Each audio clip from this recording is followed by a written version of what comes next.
With that example, please. Yeah. Are you speaking Does it work from like does it still work? Will you be doing this what you by going and the same thing? Or does it have to be doing you know what? Even if you were going to be sarcastic and ironic, I think you should still act as though it was personal in order to leave.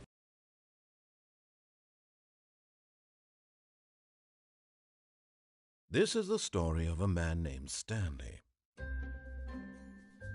Stanley worked for a company in a big building where he was employee number 427. Employee number 427's job was simple. He sat at his desk in room 427 and he pushed buttons on a keyboard.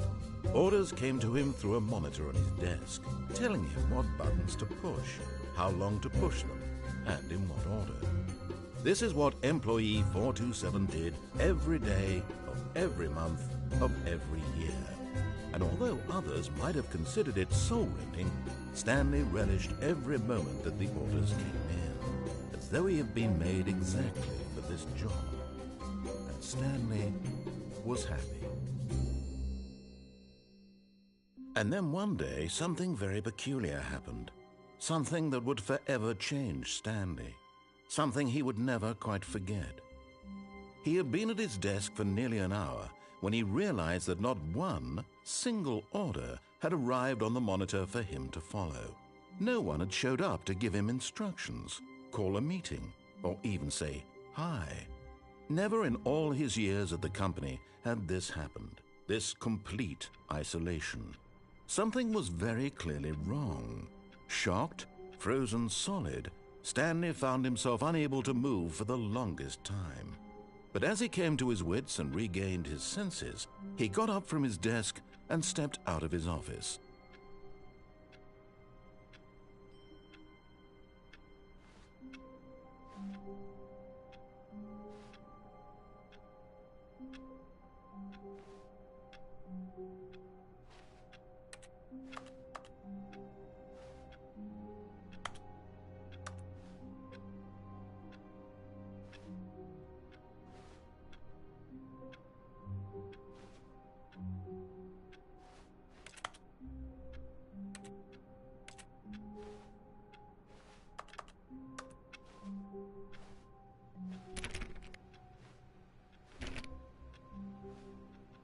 All of his co-workers were gone.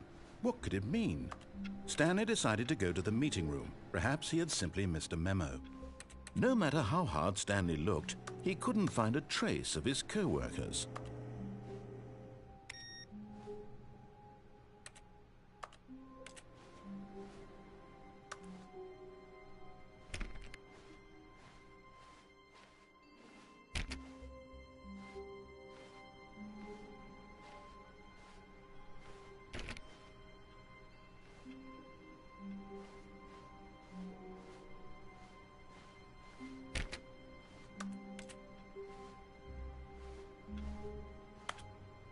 Stanley went around touching every little thing in the office, but it didn't make a single difference, nor did it advance the story in any way.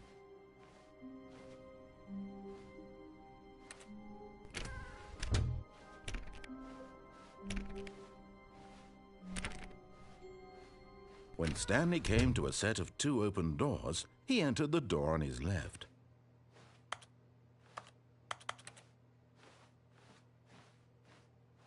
This was not the correct way to the meeting room, and Stanley knew it perfectly well. Perhaps he wanted to stop by the employee lounge first, just to admire it.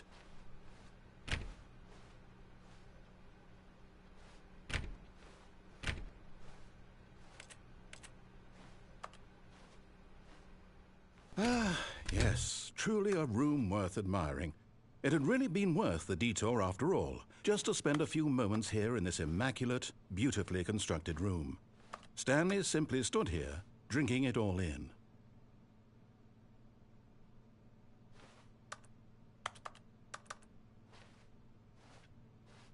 Yes, really, really worth it being here in the room.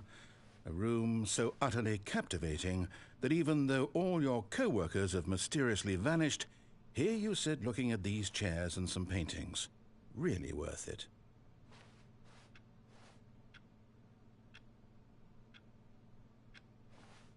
At this point, Stanley's obsession with this room bordered on creepy and reflected poorly on his overall personality. It's possible that this is why everyone left.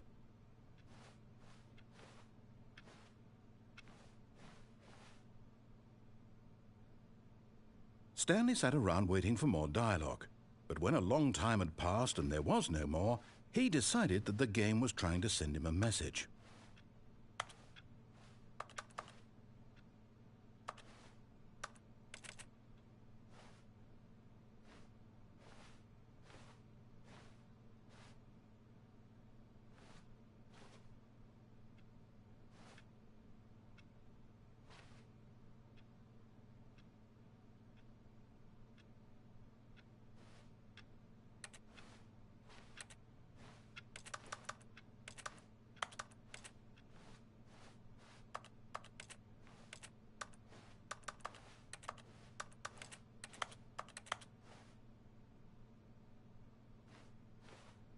But at last, he'd had enough of the amazing room and took the first open door on his left to get back to business.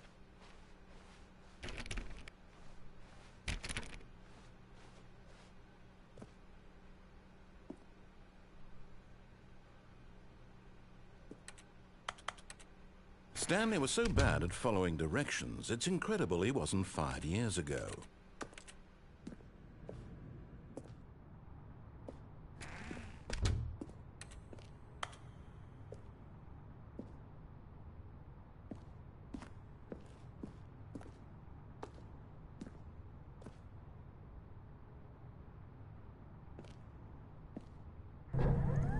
Look, Stanley, I think perhaps we've gotten off on the wrong foot here.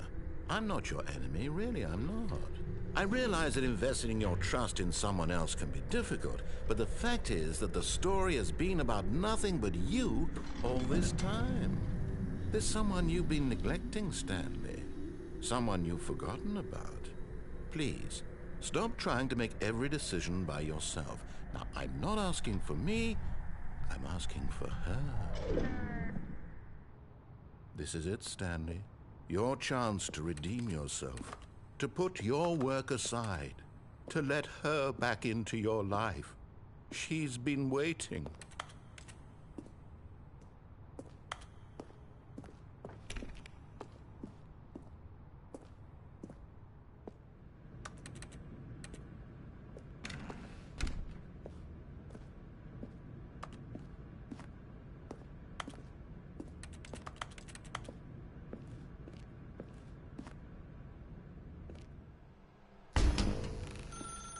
That's her, Stanley.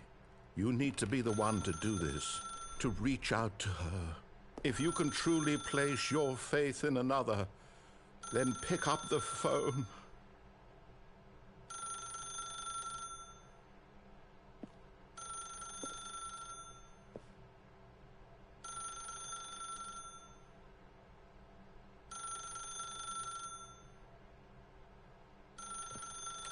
As Stanley picked up the phone, a white light engulfed him, filling him not just with radiance, but with hope. Hope for a life reunited one... Wait. Oh, goodness. Stanley, did you just unplug the phone? No, that wasn't supposed to be a choice. How did you do that? You actually chose incorrectly? I didn't even know that was possible. Let me double-check. No, it's definitely here, clear as day. Stanley picks up the phone. He's taken to his apartment where he finds his wife, and the two pledge themselves to one another. Music comes in, fade to white, roll credits. Not picking up the phone is actually somehow an incorrect course of action. How is that even possible? None of these decisions were supposed to mean anything. I don't understand. How on earth are you making meaningful choices? What did you... Wait a second. Did I just see... No, that's not possible. I can't believe it. How had I not noticed it sooner? You're not Stanley. You're a real person. I can't believe I was so mistaken. This is why you've been able to make correct and incorrect choices. And to think I've been letting you run around in this game for so long. If you'd made any more wrong choices, you might have negated it entirely. It's as though you completely ignored even the most basic safety protocol for real-world decision-making. Or did you not grasp the severity of the situation? Well, I won't have that kind of risk on my watch. I'm going to stop the game for a moment so we can educate you properly on safe decision-making in the real world. Please observe this helpful instructional video. Choice. It's the best part of being a real person. But if used incorrectly, can also be the most dangerous. For example, in this scenario, a hypothetical real person named Rupert has a choice. He could invent a machine that eliminates food shortages across the world to make life better for all people. Or he could spend years of hard work forgetting how to read. Which choice would you make? Remember that unlike here, the real world makes sense, and at no time should you make a choice that does not conform to rational logic. If you find yourself speaking with a person who does not make sense, in all likelihood, that person is not real. Allow the person to finish their thought, then provide an excuse why you cannot continue talking. Turn to a partner and practice saying, "My goodness, is it 4:30? I'm supposed to be having a back, sack, and crack." Excellent. Making choices on a regular basis is the best part to a healthy decision-making process. Most medical professionals recommend making at least 8 choices per day. Do you make more than 8? Less? And finally, if you begin to wonder if your choices are actually meaningful and whether you'll ever make a significant contribution to the world, just remember that in the vast infiniteness of space, your thoughts and problems are materially insignificant, and the feeling should subside. At this time, your instructor will guide you in an exercise to test and reinforce the material covered in this video.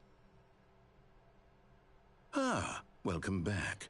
You may have noticed that this room has begun to deteriorate as a result of narrative contradiction. But not to worry. Now that you're properly informed on good decision-making, we're going to revisit a choice you made just a few minutes ago and see what the correct thing to do would have been. This way, please.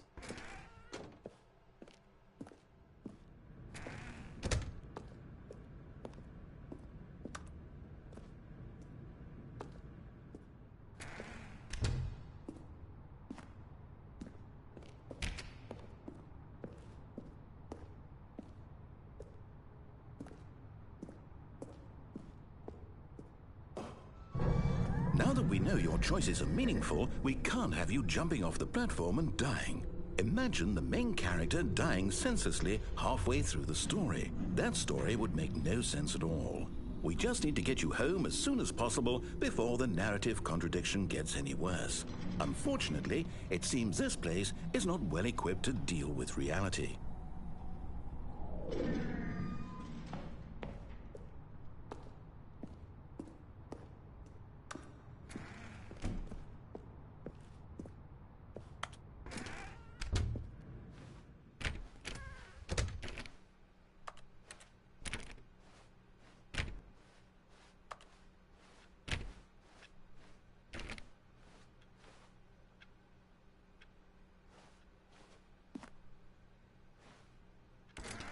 Almost there. You'll take the door on the left, back to the correct ending, the story will have resolution once again, and you'll be home free in the real world.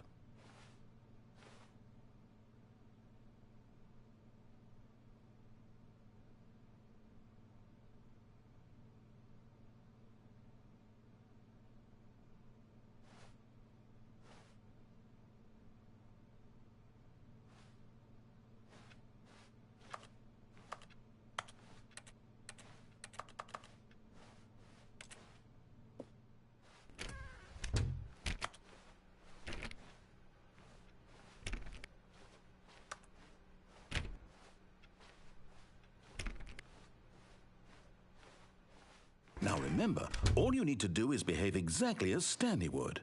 That means choosing responsibly and always putting the story first. I'm quite sure you'll be up to the task. Just follow my lead and you'll be fine. All right. When Stanley came to a set of 2 open doors, he entered the door on his left.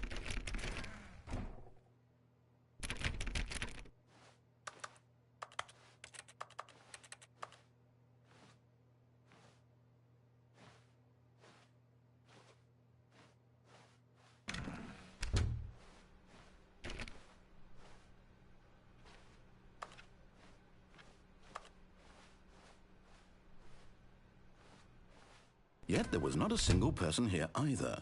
Feeling a wave of disbelief, Stanley decided to go up to his boss's office, hoping he might find an answer there.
Coming to a staircase, Stanley walked upstairs to his boss's office.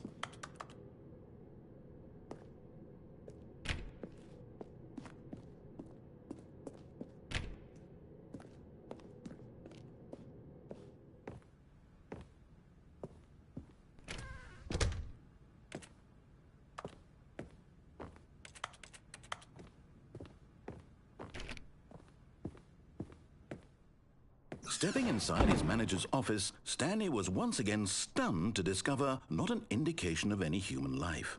Shocked, unraveled, Stanley wondered in disbelief who orchestrated this, until he saw the door with a voice receiver next to it. Surely behind this door lay all the answers to his questions. And beyond all probability, he knew the passcode. He had seen it on his boss's computer just last week. Nightshark 115. Was this the code to open the door? Would it still work? There was only one way to find out. Stanley had been trained never to speak up, but now he would draw from within himself the courage to face the unknown. He drew a sharp breath and then spoke the code.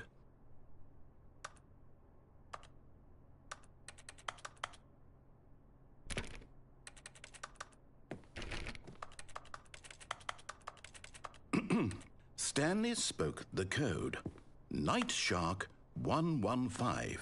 He spoke it into the receiver, right there on the wall.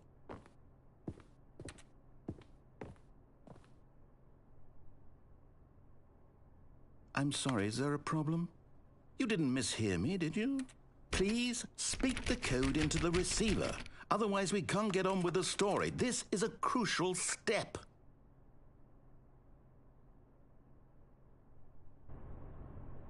Okay, fine, you're not going to do it, but you know what? It's pretty humiliating to bring you this far, only for you to suddenly decide you have better things to do. I asked you for this one single thing, for your respect. The kind of respect Stanley shows for his choices. He knows what it means to take a story seriously. If you didn't want to see what I had to show you, then why did you come here? You had a choice, you know. You could have gone through the door on the right. You could have done whatever the hell you wanted over there. Why did you come this way? Speak. Say something to me. Explain yourself, you coward. You behave exactly as Stanley would. That means choosing responsibly and always putting the story first. I'm quite sure you'll be up to the task. Just follow my lead and you'll be fine. All right. When Stanley came to a set of 2 open doors, he entered the door on his left.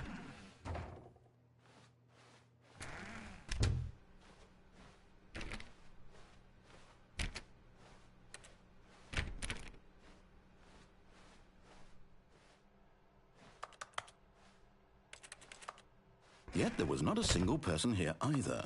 Feeling a wave of disbelief, Behave exactly as Stanley would.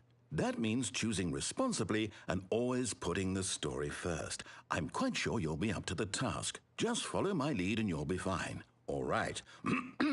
When Stanley came to a set of 2 open doors, he entered the door on his left.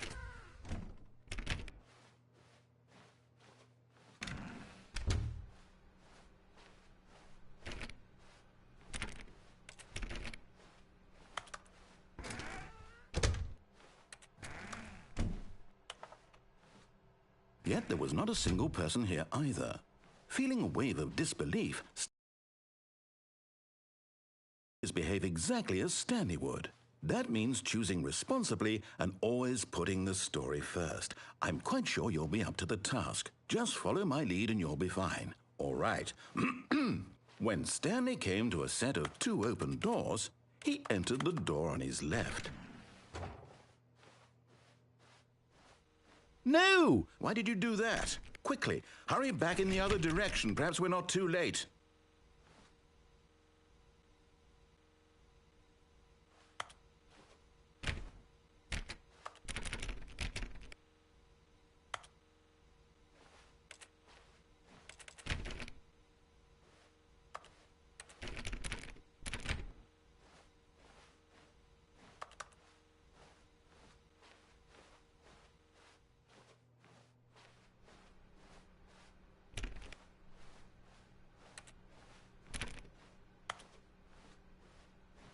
Oh, it's ruined.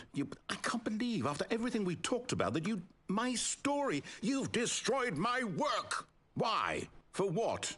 What did you get out of that? What did you think was so special about seeing the game undone, left here like so much garbage? It's worthless now. And what am I supposed to do? Even if there were a way to continue, would it be worth it? To know that my story is now incorrect? How can I go back to that? I can't erase that knowledge. I'll have to live with it forever, reliving its impossibility forever. I couldn't live that way. Is it better to shut the game down entirely? To willingly destroy all of my work? I don't know. What's the answer? What do I do? What do I do? What do I... No, I have to. I have to shut the game down. I have to. I have to.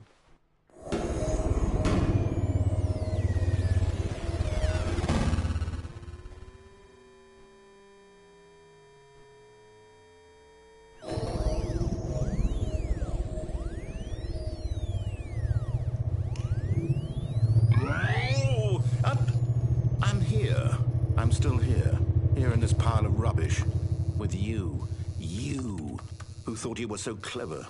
Now look where we are. My entire game is destroyed. It was the only thing in the world that was mine, and you've run it into the ground. What, did you think that would be funny? You just had to see? Didn't I impress upon you how important it was to be like Stanley? He actually knows how to do what I tell him to. He understands that if I say to do something, there's a damn good reason for it. That thought hadn't even occurred to you, had it? That there's a world outside of you? You're a child. Oh, my story. If you'd just gone through the door on the left, you would have seen it. There was a whole underground facility. You would have destroyed it and been victorious. It would have been so perfect. I worked so hard on it. I tried so hard to make... When Stanley came to a set of 2 open doors, he entered the door on his left. Stanley? Hello? Is everything okay? Stanley, please. I need you to make a choice. I need you to walk through the door. Are you listening to me? Can you hear me? Is everything all right? Stanley, this is important. The story needs you. It needs you to make a decision. It cannot exist without you. Do you understand me? Whatever choice you make is just fine. They're both correct. You cannot be wrong here. We can work together. I'll accept whatever you do. I simply need you to take that step forward, please. Choose. Do something. Anything. This is more important than you can ever know. I need this. The story needs it. So, you hear me? Are you there? Are you listening to this? Stanley, are you there? Okay. It's okay, I can wait. You need time to decide. Time to make sure your choice is correct. That is the best choice. That's all right. I'll wait for you to decide what's the right thing to do. Take as much time as you need.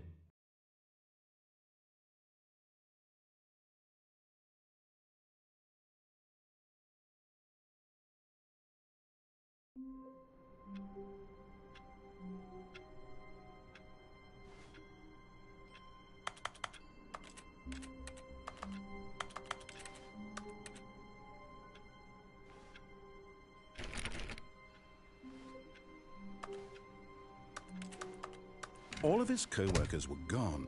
What could it mean? Stanley decided to go to the meeting room. Perhaps he had simply missed a memo. No matter, Stanley went around touching every little thing in the office, but it didn't make a single difference, nor did it advance the story in any way.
When Stanley came to a set of 2 open doors, he entered the door on his left.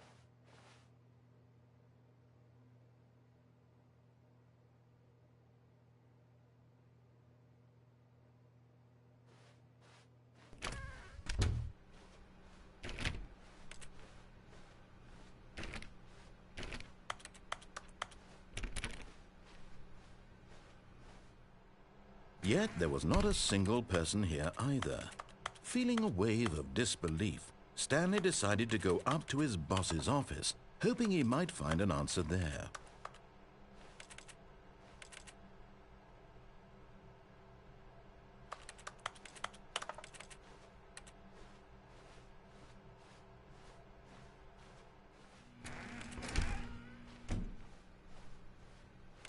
Coming to a staircase, Stanley walked upstairs to his boss's office.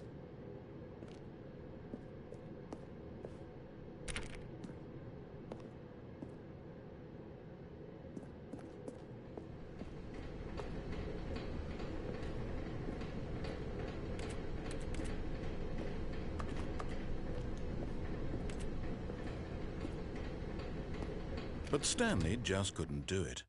He considered the possibility of facing his boss. Admitting he had left his post during work hours, he might be fired for that. And in such a competitive economy, why had he taken that risk? All because he believed everyone had vanished? His boss would think he was crazy. And then something occurred to Stanley. Maybe, he thought to himself, maybe I am crazy. All of my co-workers blinking mysteriously out of existence in a single moment for no reason at all? None of it made any logical sense. And as Stanley pondered this, he began to make other strange observations. For example, why couldn't he see his feet when he looked down? Why did doors close automatically behind him wherever he went? And for that matter, these rooms were starting to look pretty familiar. Were they simply repeating? No, Stanley said to himself, this is all too strange. This can't be real. And at last, he came to the conclusion that had been on the tip of his tongue. He just hadn't found the words for it. "I'm dreaming!" he yelled. "This is all a dream." Oh, what a relief Stanley felt to have finally found an answer, an explanation. His co-workers weren't actually gone. He wasn't going to lose his job. He wasn't crazy after all. And he thought to himself, I suppose I'll wake up soon. I'll have to go back to my boring real-life job pushing buttons. I may as well enjoy this while I'm still lucid. So, he imagined himself flying and began to gently float above the ground. Then he imagined himself soaring through space on a magical starfield, and it too appeared. It was so much fun, and Stanley marveled that he had still not woken up. How was he remaining so lucid? And then perhaps the strangest question of them all entered Stanley's head. One he was amazed he hadn't asked himself sooner. Why is there a voice in my head dictating everything that I'm doing and thinking? Now the voice was describing itself being considered by Stanley, who found it particularly strange. I'm dreaming about a voice describing me, thinking about how it's describing my thoughts, he thought. And while he thought it all very odd and wondered if this voice spoke to all people in their dreams, the truth was that, of course, this was not a dream. How could it be? Was Stanley simply deceiving himself, believing that if he's asleep, he doesn't have to take responsibility for himself? Stanley is as awake right now as he's ever been in his life. Now, hearing the voice speak these words was quite a shock to Stanley. After all, he knew for certain, beyond a doubt, that this was in fact a dream. Did the voice not see him float and make the magical stars just a moment ago? How else would the voice explain all that? This voice was a part of himself too. Surely, if he could just... He would prove it. He would prove that he was in control, that this was a dream. So he closed his eyes gently, and he invited himself to wake up. He felt the cool weight of the blanket on his skin, the press of the mattress on his back, the fresh air of a world outside this one. Let me wake up, he thought to himself. I'm through with this dream. I wish it to be over. Let me go back to my job. Let me continue pushing the buttons. Please, it's all I want. I want my apartment and my wife and my job. All I want is my life exactly the way it's always been. My life is normal. I am normal. Everything will be fine. I am okay.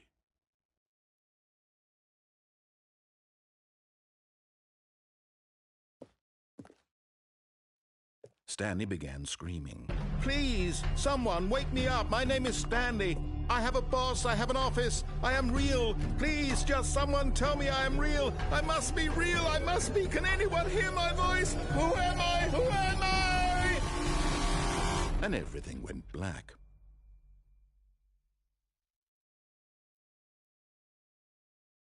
This is the story of a woman named Mariella. Mariella woke up on a day like any other. She arose, got dressed, gathered her belongings, and walked to her place of work. But on this particular day, her walk was interrupted by the body of a man who had stumbled through town talking and screaming to himself, and then collapsed dead on the sidewalk. And although she would soon turn to go call for an ambulance, for just a few brief moments she considered the strange man. He was obviously crazy. This much she knew. Everyone knows what crazy people look like. And in that moment, she thought to herself how lucky she was to be normal. I am sane. I am in control of my mind. I know what is real and what isn't. It was comforting to think this, and in a certain way, seeing this man made her feel better.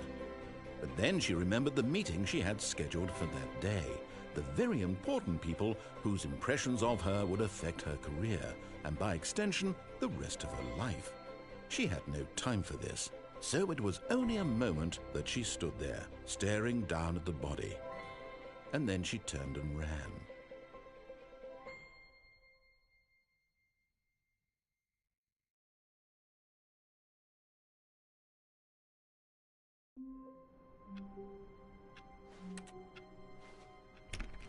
All of his co-workers were gone.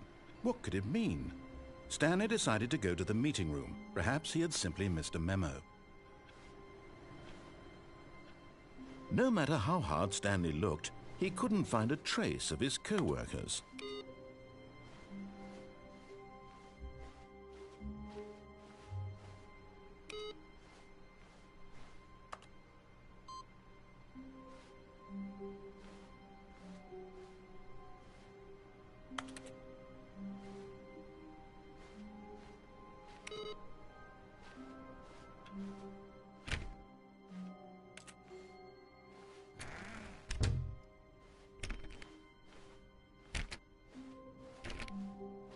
When Stanley came to a set of 2 open doors, he entered the door on his left. This was not the correct way to the meeting room, and Stanley knew it perfectly well. Perhaps he wanted to stop by the employee lounge first, just to admire it.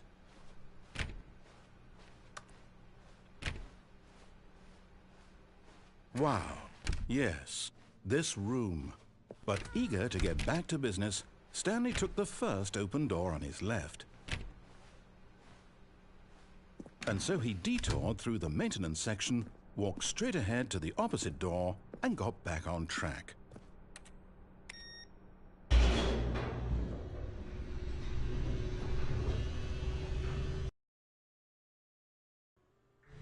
But Stanley didn't want to go back to the office. He wanted to wander about and get even further off track. So now in order to get back, he needed to go, from here it's, left. Oh, no, it's to the right, my mistake. No, not the right. Why would I have ever said it was to the right? What was I thinking? It's clearly... Oh dear, would you hold on for a minute, please? Now, let's see. We went down right, left, down, left, right. Yep, okay, yes. I've got it now. This story is absolutely, definitely this way.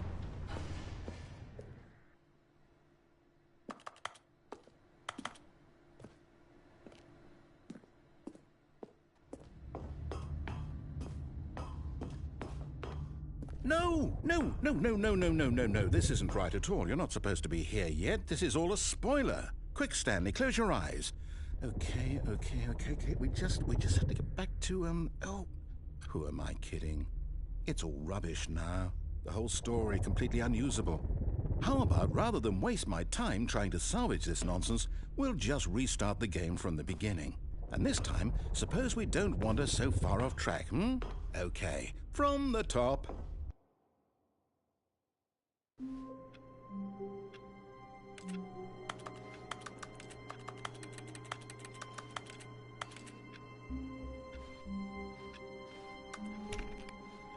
All of his co-workers were gone. What could it mean? Stanley decided to go to the meeting room. Perhaps he had simply missed a memo.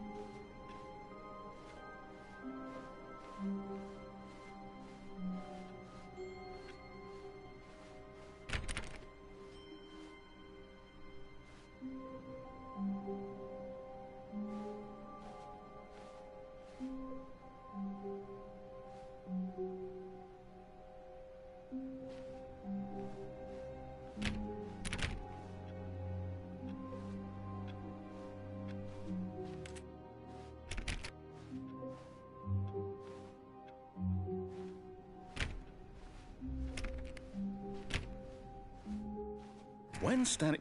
Wait, what? No, I restarted. I swear I definitely restarted the game over, completely fresh. Everything should be... Oh, did something change? Stanley, did you change anything when we were back in that room with all the monitors? Did you move the story somewhere or... Hold on. Why am I asking you? I'm the one who wrote the story. It was right here just a minute ago. I know for sure that it's here somewhere. Okay, then. It's an adventure. Come, Stanley. Let's find the story.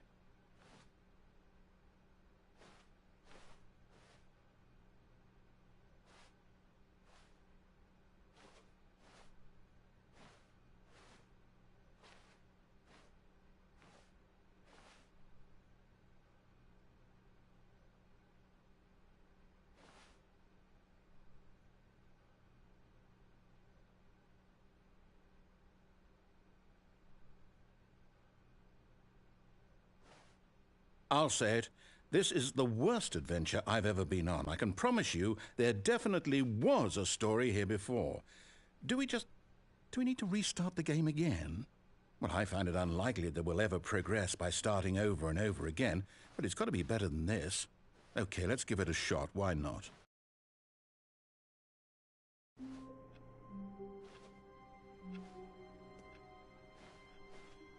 All of his co-workers were gone. What could it mean? Stanley decided to go to the meeting room. Perhaps he had simply missed a memo.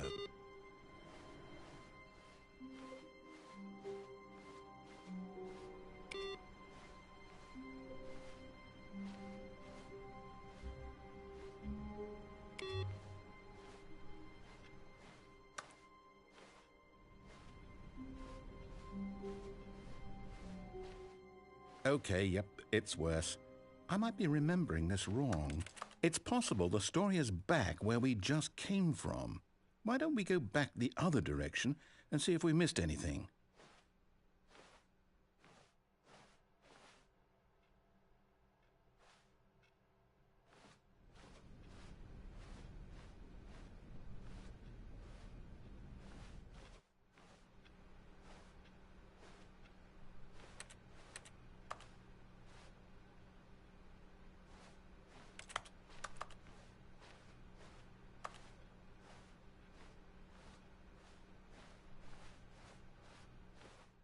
Aha! I knew we'd miss something. The story. Here it comes.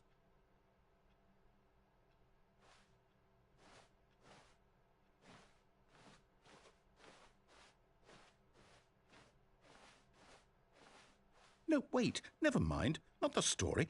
Okay, let's head back the other way and retrace our steps.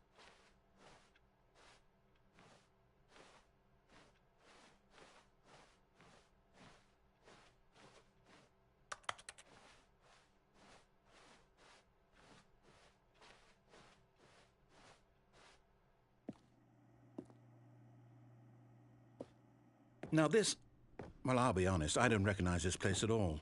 Is this the story? I don't think so. I can't quite recall.